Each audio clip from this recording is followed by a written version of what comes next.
Hello my dear student, welcome to Agri Power Jaipur. प्यारे विद्यार्थियों, जैसा कि आपको पता है कि 12th कृषि विज्ञान का हमारा जो कोर्स है वो चल रहा है और इसी के साथ जो है हमारी जो क्लासेज हैं वो चल रही हैं। इसी के उपलक्ष्य में मैं आज आपके लिए जो 12th के विद्यार्थी हैं, 12वीं राजस्थान बोर्ड के जो विद्यार्थी हैं, उनके लिए मैं क्लास लेके आया हूँ।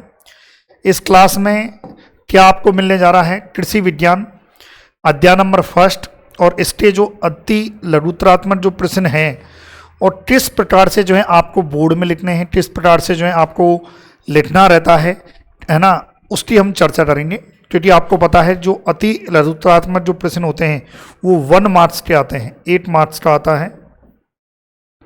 क्लियर है? तो इसकी हम चर्चा करेंगे। उससे पहले मैं आपको बता दूं, यदि आप जो हैं हमारी 11th और 12th कृषि विज्ञान की जो टेस्ट सीरीज है, जो अध्याय के अनुसार टेस्ट सीरीज होगी और 10 फुल मेजर टेस्ट होंगे 100 क्वेश्चनों वाले, यदि आप ये लेना चाह रहे हैं तो आप हमारा application Agri Power Jaipur coaching application है वो आप डाउनलोड कीजिए और 101 रुपये में ले सकते हैं। साथ ही जो 12th का कोर्स है, 12th का जो कोर्स है कंप्लीट, वो 25 रुपये में आप ले सकते हैं। चलिए, अति लघुतरात्मक प्रश्न और 12वीं कृषि विज्ञान और अध्याय नंबर 1।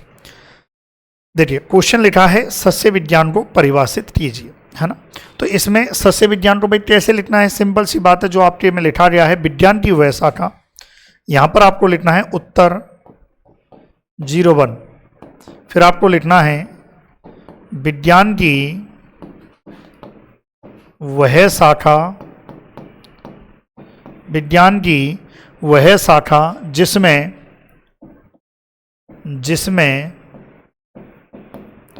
फसल उत्पादन, विज्ञान की वह शाखा जिसमें फसल उत्पादन व मृदा प्रबंधन के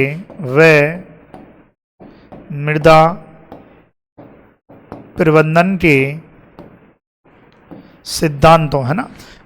क्या है भाई? विज्ञान की वह शाखा जिसमें फसल उत्पादन व मृदा प्रबंधन के सिद्धांतों व क्रियाओं का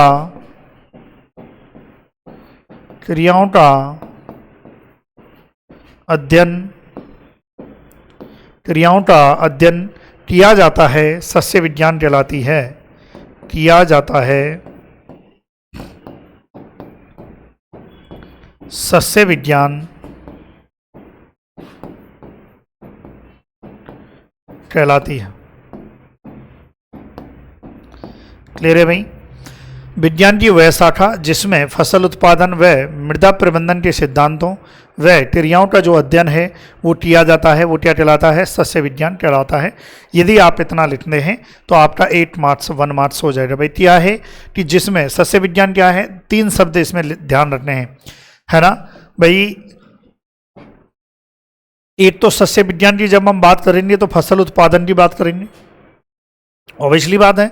सस्य विज्ञान में ही तो पढ़ते हैं हम, जो फसल पढ़ते हैं वो किसका पार्ट है? सस्य विज्ञान का। जब हम फसल पढ़ेंगे तो फसल किस में बोई जाती हैं? मृदा में बोई जाती हैं। तो मृदा के प्रबंधन की हम बात करेंगे। इन दोनों के, फसल उत्पादन और मृदा प्रबंधन के सिद्धांतों और क्रियाओं, ये 4 शब्द आपके आने चाहिए। इनका जो अध्ययन होता है वो क्या कहलाता है? सस्य विज्ञान कहलाता है। क्योंकि सस्य विज्ञान में क्या आता है? फसल उत्पादन आता है। फसलें कहाँ बोई जाती हैं? मृदा में बोई जाती हैं। तो मृदा का प्रबंधन जो है, मैनेजमेंट, सॉइल मैनेजमेंट भी किसमें आएगा? इसमें आएगा। तो क्रॉप प्रोडक्शन, फसल उत्पादन और मृदा प्रबंधन के जो सिद्धांत हैं और क्रिया हैं, उनका जो अध्ययन होता है वो सस्य विज्ञान कहलाता है। क्लियर है?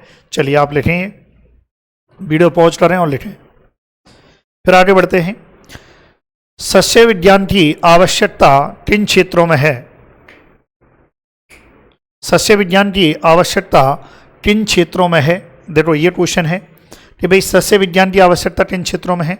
आपको पता होना चाहिए, है ना, कि 4 क्षेत्रों में जो है सस्य विज्ञान की आवश्यकता है। किन किन क्षेत्रों में है ना। आपके जो है इन क्षेत्रों को हम लिख लेते हैं भाई, किन किन क्षेत्रों में है। चलिए, अब देखो सस्य विज्ञान की आवश्यकता किन क्षेत्रों में। अब डायरेक्ट आप लिख सकते हैं। डायरेक्ट कैसे लिखोगे आप? उत्तर 02 निम्न क्षेत्रों में है, ऐसे लिखें आप, निम्न क्षेत्रों में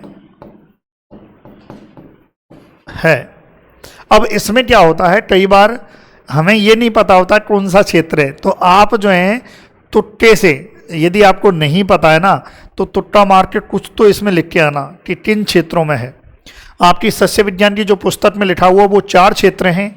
क्या है भाई, एक तो कृषि उत्पादन क्षेत्र में, कृषि उत्पादन क्षेत्र भाई, अच्छी सस्य विज्ञान की यदि आप अच्छी क्रिया करोगे, अच्छा बीज लाओगे, हैं अच्छी जुताई करोगे, निराई गुड़ाई करोगे, तो कृषि उत्पादन बढ़ेगा कि नहीं बढ़ेगा, बढ़ेगा इस क्षेत्र में जो है। दूसरा है नियोजन, नियोजन के क्षेत्र में भाई जो भी क्रियाएं होती हैं वो नियोजन मतलब एक प्लानिंग के तहत होती हैं। भाई हमें कितना खरपतवार नाशी छिड़कना है, कितना बीज दर रखनी है, मतलब एक प्लानिंग, किस खेत में कितनी सिंचाई करनी है, क्या देना है, ये सारी चीज़ जो है प्लानिंग जो है ये भी सस्य विज्ञान में हम करते हैं। इसके अलावा तीसरा है व्यवसाय, व्यवसाय, और चौथा है उद्योग। भाई व्यवसाय है ना, व्यवसाय मिल ही रहा है लोगों को, व्यवसाय से मिल ही रहा है भाई, है ना, रोजगार मिल रहा है लोगों को खेती से, है कि नहीं भाई। 70% आबादी जो है खेती पर निर्भर है भारत की।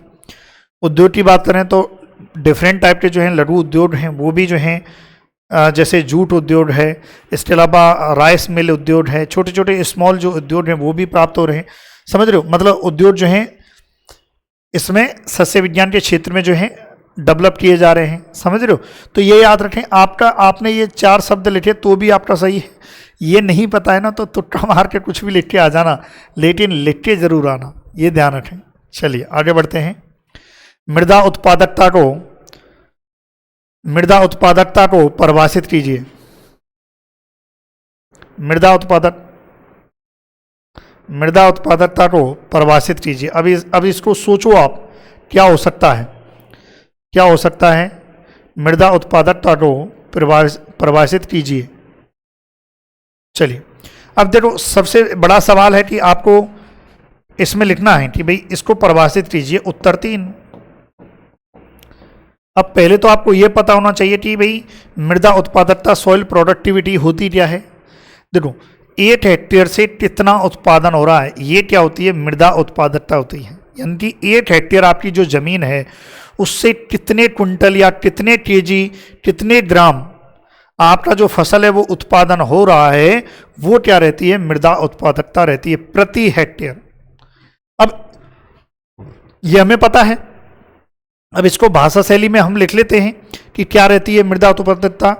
फसल उत्पादन की जो आपकी उसमें लिखा हुआ 12th बुक में वही लिखेंगे हम। फसल उत्पादन की अनुकूल परिस्थितियों में, फसल उत्पादन की अनुकूल परिस्थितियों में, अनुकूल परिस्थितियों में किसी मृदा की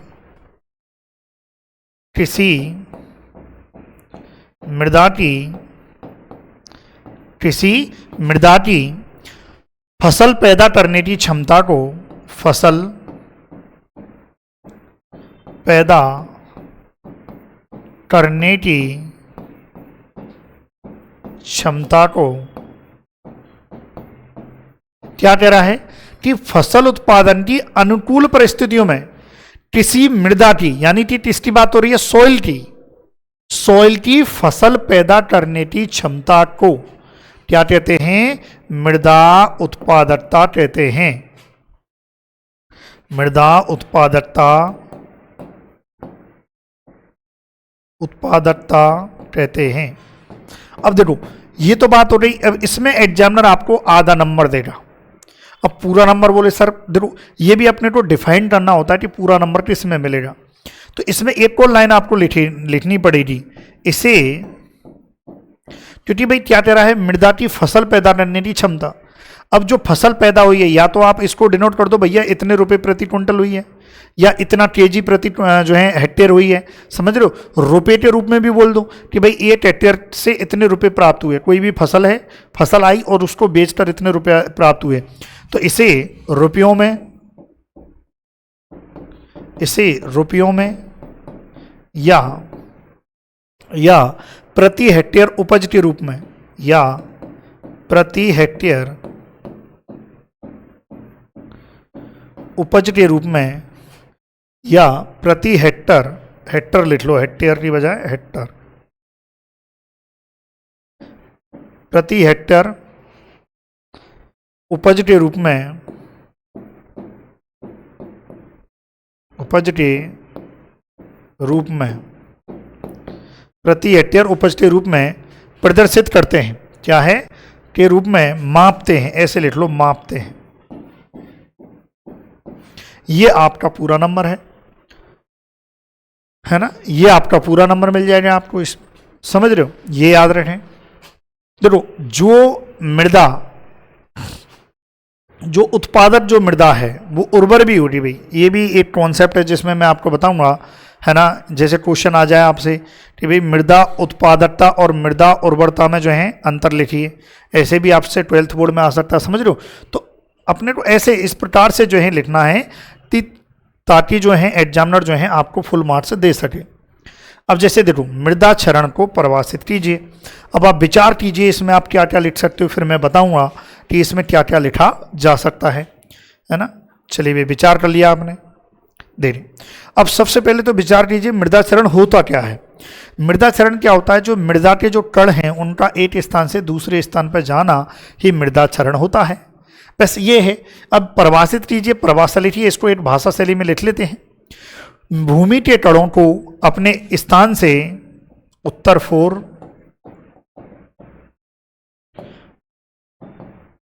भूमि के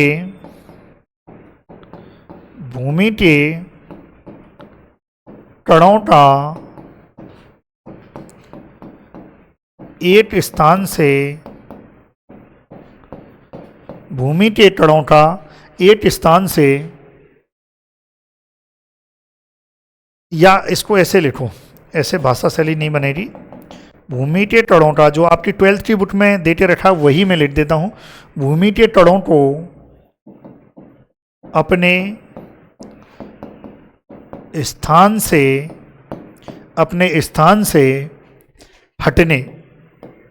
हटने एवं अन्यत्र स्थानांतरित होने की, एवं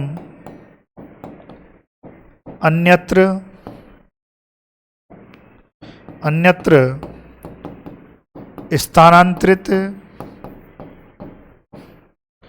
होने की क्रिया को मृदा क्षरण कहते हैं। होने की क्रिया को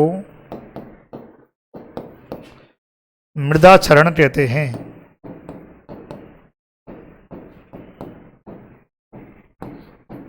ये ऐसे लिखना है, ये आपका हो गया।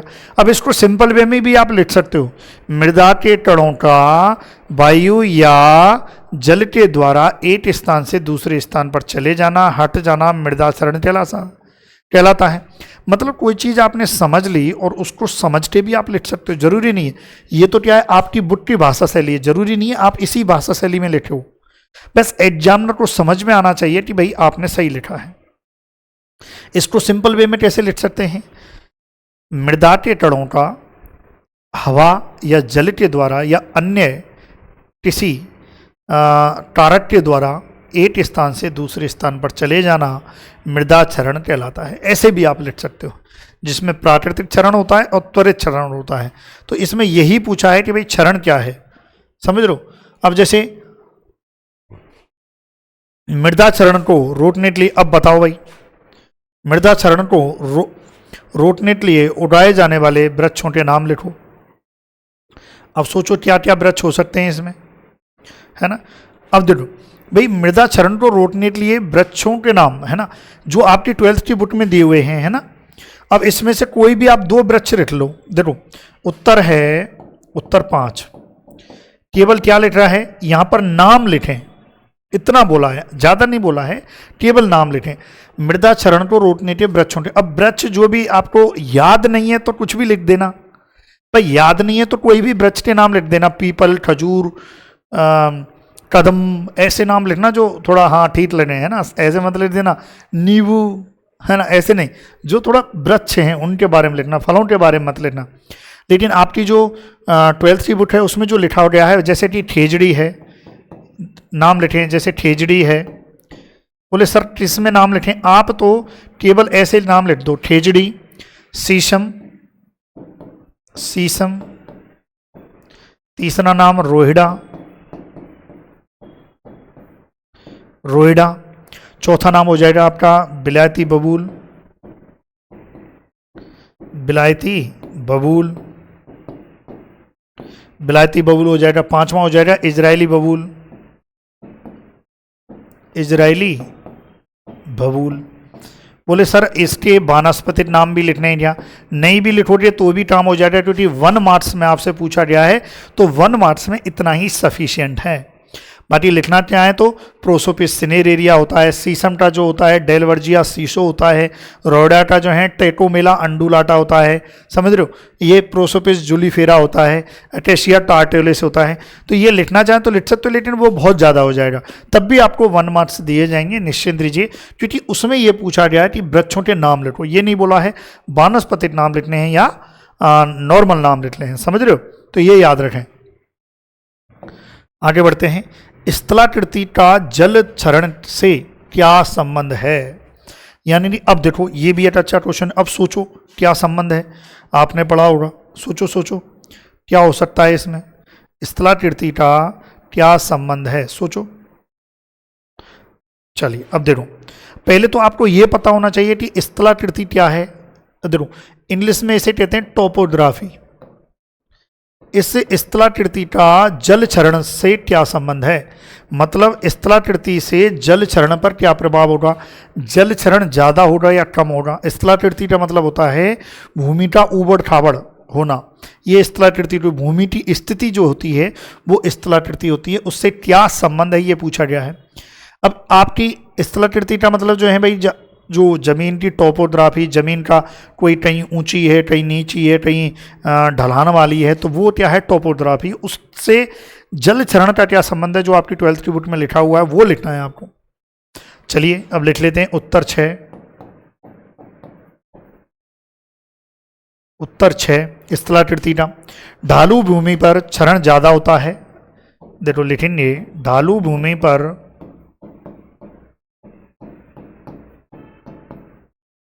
क्षरण ज़्यादा होता है। ढालू भूमि पर क्या है, क्षरण ज़्यादा होता है, क्योंकि पानी के बहने की, क्योंकि पानी के बहने की गति, क्योंकि पानी के बहने की गति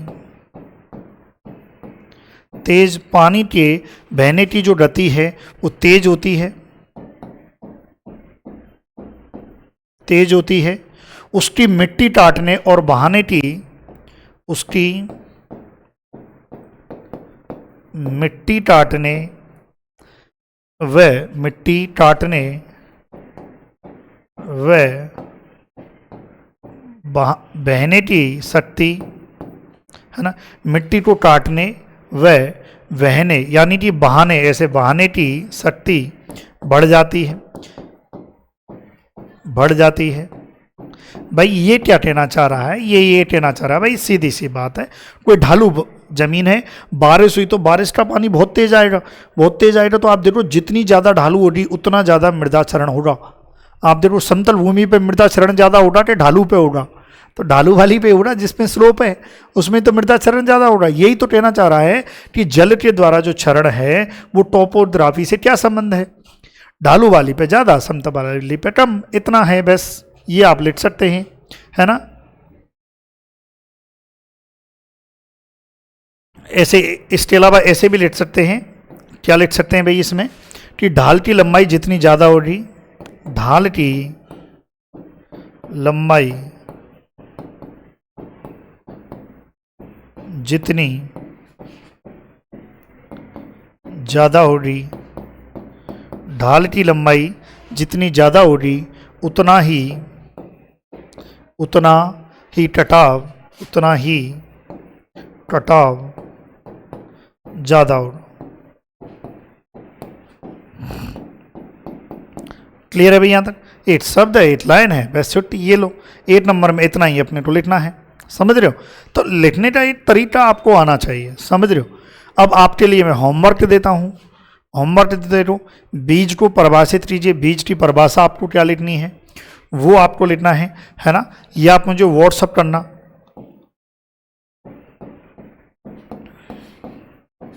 इस नंबर पर आप 12th एग्री करके, ये आपके लिए होमवर्क है, होमवर्क ये आप मुझे व्हाट्सअप करना। बीज की परिभाषा लिखिए। इसके अलावा आप पृथक्करण दूरी से क्या अभिप्राय है? भाई पृथक्करण दूरी क्या होती है? कोई भी आनुवांशिक शुद्धता के लिए हम क्या करते हैं, दो जो खेत होते हैं, यानी कि हम जो हैं, ये सोचो ये 2 खेत हैं, इन दोनों खेतों को हम बीज उत्पादन के लिए यूज कर रहे हैं। तो बीज उत्पादन के लिए जब हम यूज करते हैं तो इनके मध्य एक दूरी रखी जाती है ताकि आनुवांशिक रूप से शुद्धता बनी रहे, कीटों का प्रकोप एक फील्ड से दूसरे फील्ड में ना हो, तो वो आइसोलेशन या पृथक्करण दूरी कहते हैं, एक दूरी रखी जाती है। अब इससे क्या अभिप्राय है, भाषा शैली में आप लिखो इससे। ये आपके लिए होमवर्क है। बलत्रत सुषुप्तावस्था क्या होती है? आपको बताना भाई बलत्रत सुषुप्तावस्था क्या होती है। इन्फोर्स्ड, अब इन्फोर्स्ड क्या होती है? सिंपल सा है, ऐसे लिखना चाहे तो लिख सकते हैं इसमें, ये आपको लिखना है, फिर मुझे व्हाट्सअप करना है। बलत्रत यानी कि जब हम क्या है बुवाई करते हैं ना, तो बुवाई के टाइम पर जो बीज होता है, बीज को यदि अधिक गहराई में जो है बुवाई कर देते हैं तो बीज अंकुरित नहीं हो पाता है। बीज के अधिक गहराई में बुवाई करने से बीज अंकुरित नहीं हो पाता है ना? यही कौन सी सुषुप्तावस्था होती है? बलत्रत सुषुप्तावस्था या डोरमेंसी होती है, समझ रहे हो? ये लो, ये आपके हैं, ये आपको लिखना है। 3 हैं, 3 आपको लिखने हैं, 6 मैंने बता दिया, तरीका मैंने आपको बता दिया, समझ रहे हो? फिर भी किसी विद्यार्थी को कोई दिक्कत है तो आप हमें संपर्क भी कर सकते हैं। और ध्यान रखें हमारी जो टेस्ट सीरीज है वो भी आप ज्वाइन कर सकते हैं। या टेस्ट सीरीज है Agri Power Jaipur coaching application पर, या आप टेस्ट सीरीज ज्वाइन करें। Thank you so much for watching video, thank you so much.